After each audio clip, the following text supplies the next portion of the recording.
HMDA మాజీ డైరెక్టర్గా పనిచేసి భారీగా అక్రమార్చనకు పాల్పడ్డ శివబాలకృష్ణ కన్వెన్షన్ రిపోర్ట్లో ఇప్పుడు సంచలన విషయాలు బయటపడుతున్నాయి.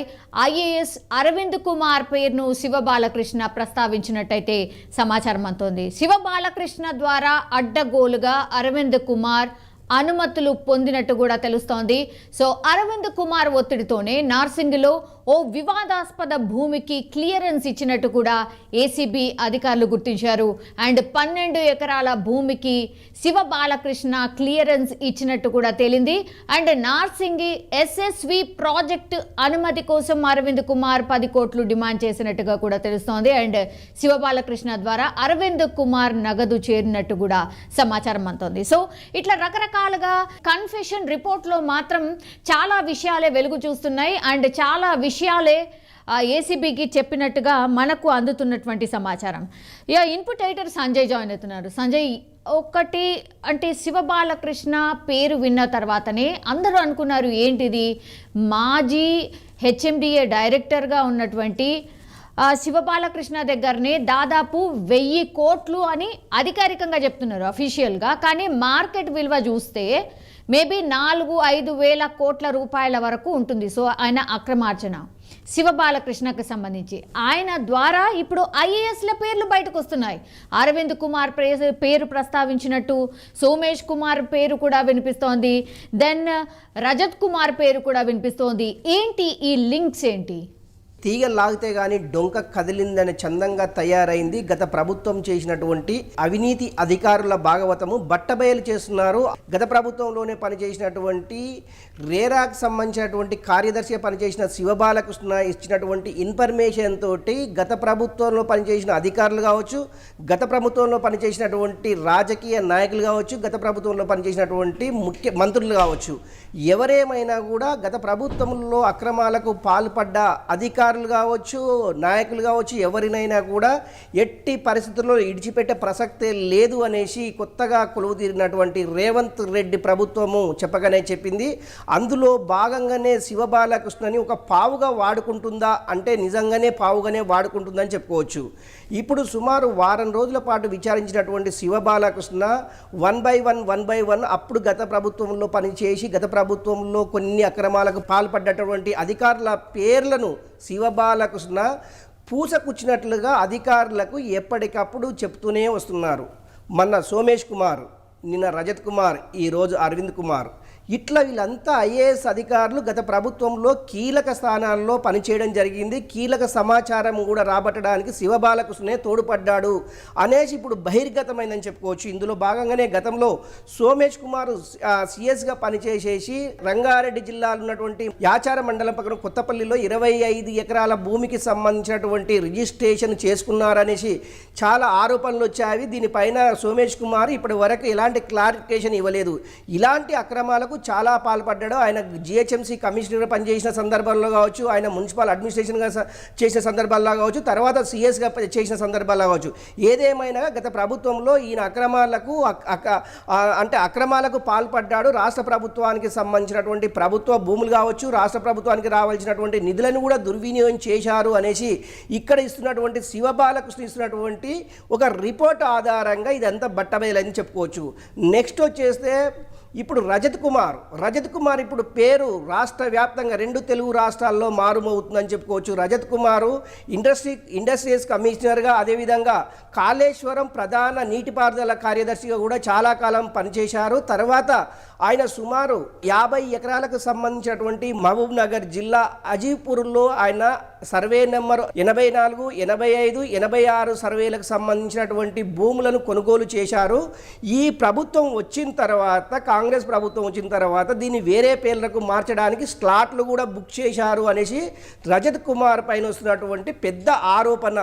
ఇలాంటి అక్రమాలకు పాల్పడ్డటువంటి ఐఏఎస్ అధికారులు అంటే శివబాలకృష్ణ ఇచ్చినటువంటి ఇన్ఫర్మేషన్ అనా ఇతరతర ఏమన్నా కొనుగోలు చేశారా, స్థిరాస్తులకు సంబంధించింది కావచ్చు, చరాస్తులకు సంబంధించింది కావచ్చు, బ్యాంకుల డిపాజిట్లకు సంబంధించినటువంటి కావచ్చు, ఏదేమైనా కూడా శివబాలకృష్ణని మళ్ళీ కస్టడీకి తీసుకుంటే మరింత సమాచారం రాబట్టు వచ్చనేసి ఏసీబీ అధికారులు అయితే యోచిస్తున్నారు. ఏసీబీ అధికారులు ఇప్పటికే ఇన్కమ్ ట్యాక్స్ వాళ్ళకి కానివ్వండి, అదేవిధంగా ఎన్ఫోర్స్మెంట్ డైరెక్టర్స్కి ఇప్పటికే సమాచారం ఇచ్చారు. ఇప్పుడు వీళ్ళు కూడా అంటే ఇన్కమ్ ట్యాక్స్ సంబంధించినటువంటి అధికారులు కావచ్చు, అదేవిధంగా ఎన్ఫోర్స్మెంట్ డైరెక్టర్స్కి సంబంధించిన ఈడీ అధికారులు కావచ్చు, శివబాలకృష్ణన్ని మరీ అదుపులోకి తీసుకొని ప్రశ్నించే అవకాశం ఉంది. ఎందుకంటే మనీ లాండరింగ్కి సంబంధించినటువంటి వాటికి పాల్పడ్డాడు అనే ఒక కోణంలో అయితే శివబాలకృష్ణని విచారించే అవకాశం ఉంది. నెక్స్ట్ వచ్చేసి Arvind Kumar municipal and HMDA municipal అడ్మినిస్ట్రేషన్గా, అదేవిధంగా హెచ్ఎండిఏ కమిషనర్గా, అదేవిధంగా రేరా కూడా ఈయన పరిధిలోనే పనిచేస్తుందని చెప్పుకోవచ్చు. ఈ 3 ముఖ్యమైనటువంటి శాఖలుగానే అరవింద్ కుమార్ చాలా కాలము పనిచేశారు. అరవింద్ కుమార్ పనిచేసే క్రమంలో శివబాలకృష్ణ రేరాకు సంబంధించినటువంటి కార్యదర్శిగా కొన్నాళ్ళు పనిచేశారు. ఈ యొక్క నార్సింగ్కి సంబంధించినటువంటి ఒక అంటే లిటిగేషన్ ఉన్నటువంటి ల్యాండ్కి సంబంధించినటువంటి అది ప్రభుత్వ భూమి, ప్రైవేటు భూమి అని చాలా కాలం నుంచి జరుగుతున్నటువంటి ఈ యొక్క వీటిలన్నిటినీ కలుపుకొని అప్పుడు అంటే శివబాలకృష్ణ అరవింద్ కుమార్కు సహకరించాడు అనే ఒక ముఖ్యమైన ఉద్దేశంతో 12 ఎకరాలకు సంబంధించినటువంటిది 10 కోట్లు డిమాండ్ చేశారు. 1 కోటి రూపాయలు ముందుగా అడ్వాన్స్ ఇవ్వడం జరిగింది. తర్వాత మొత్తము శివబాలకృష్ణ నేరుగా అరవింద్ కుమార్ ఐఏఎస్ ఇంటికి వెళ్ళేసి ఈ డబ్బులు ముట్టజెప్పారనేసి ఒక పెద్ద ఆరోపణ అయితే శివబాలకృష్ణ అరవింద్ కుమార్ ఐఏఎస్ పైన చేయడం జరిగింది.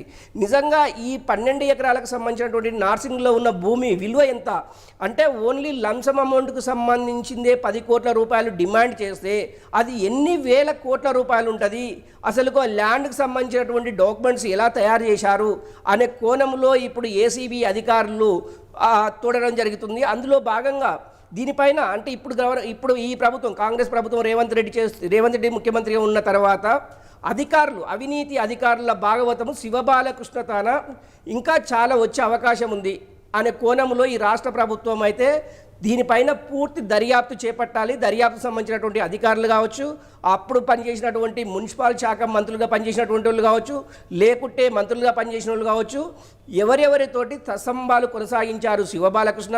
అదేవిధంగా ఈ ముగ్గురు మన ఐఏఎస్లు పేర్లు చెప్పుకున్నటువంటి ఈ ముగ్గురు కూడా మంత్రులతోటి అంటే అప్పుడు గత ప్రభుత్వానికి పూర్తి సహకారం అందించారనే ఉద్దేశంతో అవినీతి ఆరోపణలు ఎదుర్కొంటున్నటువంటి ఈ ముగ్గురు అధికారులు ఇచ్చేటటువంటి మొన్న ఏసీబీ అధికారులు ఎప్పుడైతే రైడ్ చేశారో శివబాలకృష్ణకు సంబంధించి మొత్తం 24 అవర్స్ పాటు చాలా చోట్ల అంటే వాళ్ళ రిలేటివ్స్, బంధువులు అండ్ ఆయన ఇళ్లలో సోదాలు చేస్తే కట్టల డబ్బులు కనిపించాయి. దాని తర్వాత కాస్ట్లీ ఫోన్స్ ఏంటి, కిలోల కొద్ది బంగారం ఏంటి.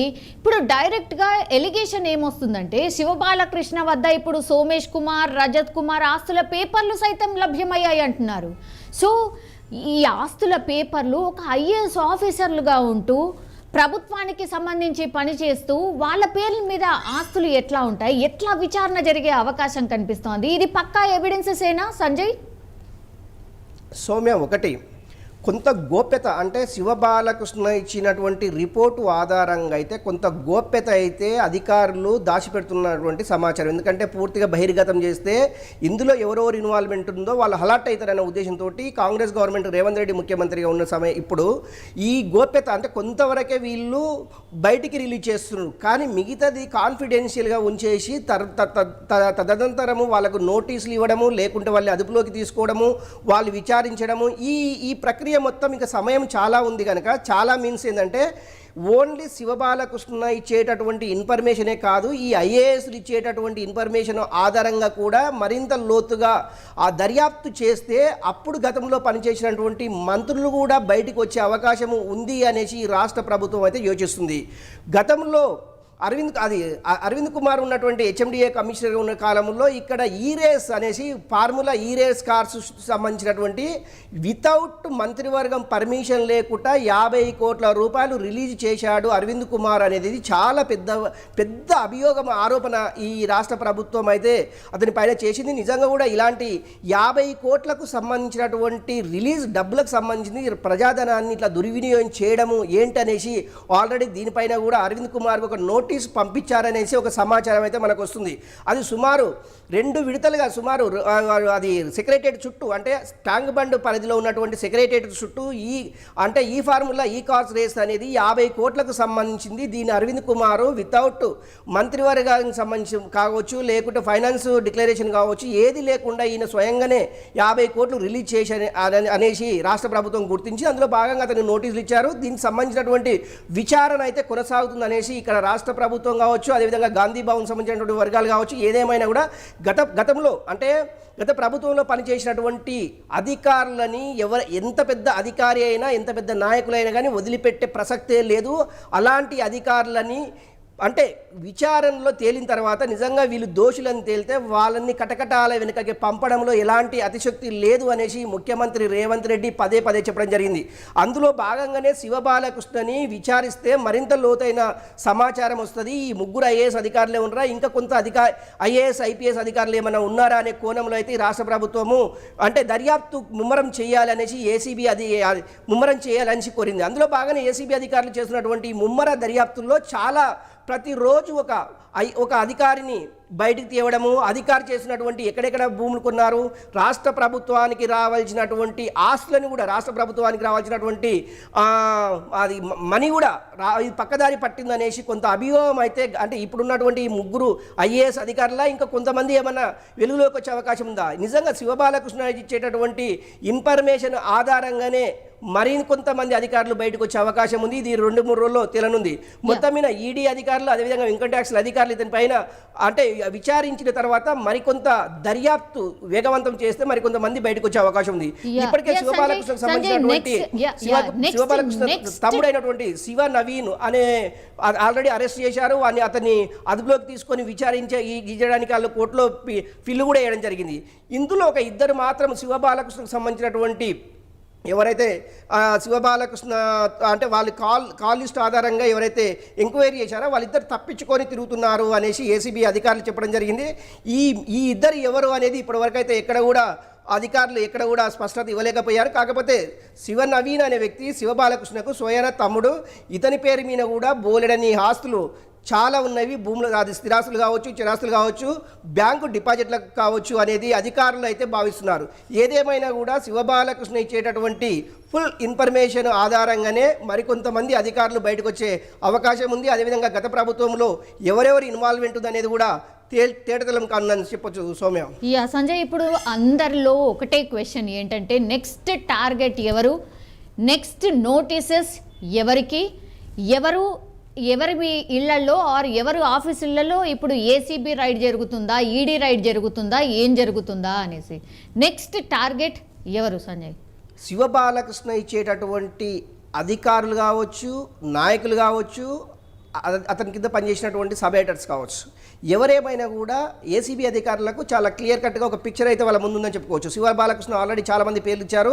అందులో భాగంగా వాళ్ళకి సంబంధించినటువంటి ఇప్పటికే చాలా బృందాలు అయితే పర్యవేక్షణలో వాళ్ళు ఎక్కడెక్కడ నివాసాలు ఉంటున్నారు, ఏ ప్రాంతాల్లో ఉంటున్నారు, ఏ జిల్లాలో ఉంటున్నారు, ఏ రాష్ట్రాలు ఉంటున్నారు, ఏ దేశాల్లో ఉంటున్నారు అనే సమాచారం కూడా ఇప్పటికే ఏసీబీ అధికారుల ద్వారా పూర్తి సమాచారం ఉంది. దీనిపైన ఇప్పటికీ 16 బృందాలు రాష్ట్ర వ్యాప్తంగా, దేశవ్యాప్తంగా, ప్రపంచవ్యాప్తంగా అంటే మీన్స్ ఏంటంటే వీళ్ళకి ఎక్కడెక్కడ సంబంధాలు ఉన్నావో ఆ ప్రాంతాలన్నింటినీ ఇప్పటికే ఏసీబీ అధికారులు సమాచారాన్ని రాబడుతున్నారు. ఏకకాలంలో ఎవరెవరిపైన దాడులు చేయాలో ఇప్పటికీ ఒక డిసైడ్ అయింది. వాళ్ళని ఏకకాలంలో దాడులు చేసేసి వాళ్ళు ఎక్కడెక్కడ అవినీతికి పాల్పడ్డారు, వాళ్ళు ఏ డిపార్ట్మెంట్లో పనిచేశారని కూడా ఇప్పటికే ఏసీబీ అధికారులు సమాచారం రాబట్టారు. ఈ సమాచారాన్ని పూర్తిగా వాళ్ళు సేకరించిన తర్వాత నేరుగా వాళ్ళ ఇళ్ల వద్ద, వాళ్ళ కార్యాలయాల వద్ద ఏసీబీ సోదాలు నిర్వహించే అవకాశము మెండుగా ఉన్నాయనేసి కొంతమంది అంటే ఈ యొక్క అధికారులు కొంతమంది విశ్లేషిస్తున్నటువంటి సమాచారము ఉంది. అందులో భాగంగానే ఏసీబీ అధికారులు అడుగు అంటే స్లో పాయిజన్గా ఎప్పటికప్పుడు ఈ యొక్క సమాచారాన్ని రాబడుతున్నారు. అందులో భాగంగా శివబాలకృష్ణ కస్టడీ అయితే ముగిసింది. మొత్తం మీద రేపు మళ్ళీ కూడా మండే రోజు కూడా మళ్ళీ కస్టడీకి తీసుకునే అవకాశం లేకపోలేదు. మరికొంత సమాచారం రావాలి అంటే శివబాలకృష్ణని విచారిస్తేనే సమాచారం వస్తుంది అనే ఉద్దేశంతో శివబాలకృష్ణని పూర్తిగా దర్యాప్తులో భాగంగా ఆయన విచారిస్తున్నారు. అందులో భాగంగా ఇప్పటికే ఏసీబీ అధికారులు ఎన్ఫోర్స్మెంట్ డైరెక్టర్ కానివ్వండి, కమర్షియల్ ట్యాక్స్ అది ఇన్కమ్ ట్యాక్స్ సంబంధించినటువంటి డిపార్ట్మెంట్లకు ఇప్పటికే వాళ్ళు ఎవిడెన్స్ పంపించారు. అంటే సుమారు ఓన్లీ ప్రభుత్వ వాల్యూ ప్రకారము 250 కోట్ల రూపాయల ఆస్తులు కూడబెట్టాడు శివబాలకృష్ణ అనేది ఒక పెద్ద అభియోగం. అది బహిరంగ మార్కెట్లో సుమారు 1000 కోట్ల పైనే ఉంటుందనేసి అంటే కొంతమంది రియల్ ఎస్టేట్కి సంబంధించినటువంటి అధికారులు చెప్తున్నమాట. ఇందులో భాగంగా నగర చుట్టుపక్కలలోనే శివబాలకృష్ణ వందల ఎకరాలు కూడబెట్టాడు అనేది ఒక పెద్ద అభియోగం ఉంది. ఇతని తమ్ముడు ఎవరైతే ఉన్నారో శివనవీన్ అనే వ్యక్తి పైన కూడా అంటే స్థిరాస్తులకు సంబంధించినటువంటి వ్యవహారంలో ఈయన తలదూర్చాడు. ఆయన పనిచేసినంత కాలం హెచ్ఎండిఏలు కావచ్చు, రేరాల కావచ్చు, పనిచేసినంత కాలము ఈ శివనవీన్ అనే వ్యక్తి చాలా డెప్త్గా ఉండేసేసి ఎప్పటికప్పుడు సమాచారాన్ని రాబట్టేసేసి ఎక్కడ భూముల రేట్లు పెరుగుతున్నాయి, ఎక్కడ కొంటే లాభాలు వస్తాయనే ఉద్దేశంతో ఈ శివనవీన్ అనే వ్యక్తితో పాటు మరో ఇద్దరు శివబాలకృష్ణని ఎప్పటికప్పుడు సమాచారం తెప్పించుకోవడము, అక్కడ వెళ్ళడము, ఆ ల్యాండ్లను కొనడము, అక్కడ నుంచి వీళ్ళు మార్కెటింగ్ చేయడం. ఇలాంటి క్రమంలోనే శివనవీన్ అనే వ్యక్తి ఈ యొక్క అంటే ఫోన్స్ ఆధారంగా శివనవీన్ని అరెస్ట్ చేసేసి అదుపులోకి తీసుకున్నటువంటి ఏసీబీ అధికారులు అతన్ని కస్టడీలోకి తీసుకొని విచారిస్తే మరి అతను ఎవరన్నా అంటే అధికారుల పేర్లు చెప్తారా, లేకుంటే నాయకుల పేర్లు చెప్తారా, బయట ఉన్నటువంటి వ్యాపారస్తుల పేర్లు చెప్తారా అనేసి కొంత ప్రశ్నార్థకంగా మారే అవకాశం ఉంది. ఎందుకంటే నిజంగా శివనవీన్ ఇచ్చేటటువంటి ఇన్ఫర్మేషన్ ఆధారంగా కూడా మరికొంత దర్యాప్తు లోతుగా విచారించే అవకాశం ఉంది. శివనవీన్ ఇచ్చేటటువంటి దర్యాప్తు ఆధారంగా కూడా మరికొంతమంది అధికారుల పేర్లు బయటకు వచ్చే అవకాశం ఉంది. నిజంగా ఎవరైతే ఇందులో ఇన్వాల్వ్మెంట్ అయ్యి బయట గల్ల ఎగరేసుకొని తిరుగుతున్నారో వాళ్ళకైతే గుండెల్లో రైళ్లు పరిగెడుతున్నాం అని చెప్పుకోవచ్చు. అలాంటి వారికి అంటే అవినీతి పరులకు అవినీతికి పాల్పడేటటువంటి అధికారులు ఎవరైనా సరే, నాయకులు కావచ్చు, అధికారులు కావచ్చు, ఎవరైనా సరే తప్పు చేస్తే శిక్ష అనుభవించక తప్పదు అనేది శివబాలకృష్ణ ఇచ్చేటటువంటి ఇన్ఫర్మేషనే ఇది డిసైడ్. ఎస్ ఆల్రెడీ సంజయ్ మొత్తం మీద అది శివబాలకృష్ణ ద్వారా అరవింద్ కుమార్ నగదు చేర్చినట్టు సమాచారం అంతోంది. సో అరవింద్ కుమార్ ఇంటికి వెళ్ళి శివబాలకృష్ణ డబ్బులు అందజేశారు అని శివబాలకృష్ణ చెప్పినట్టు మనకున్నటువంటి సమాచారం. అండ్ మహేశ్వరంలో మరో బిల్డింగ్ అనుమతికి కూడా కోటి డిమాండ్ చేసినట్టు. సో ఎక్కడ చూసినా డబ్బుల లావాదేవీలు ఆర్ భూముల లావాదేవీలు, ఫ్లాట్స్ కానీ ప్లాట్స్ కానీ ఇట్లా గిఫ్టింగ్ ప్రాసెస్ ఇదంతా జరిగినట్టు అయితే ఏసీబీ విచారణ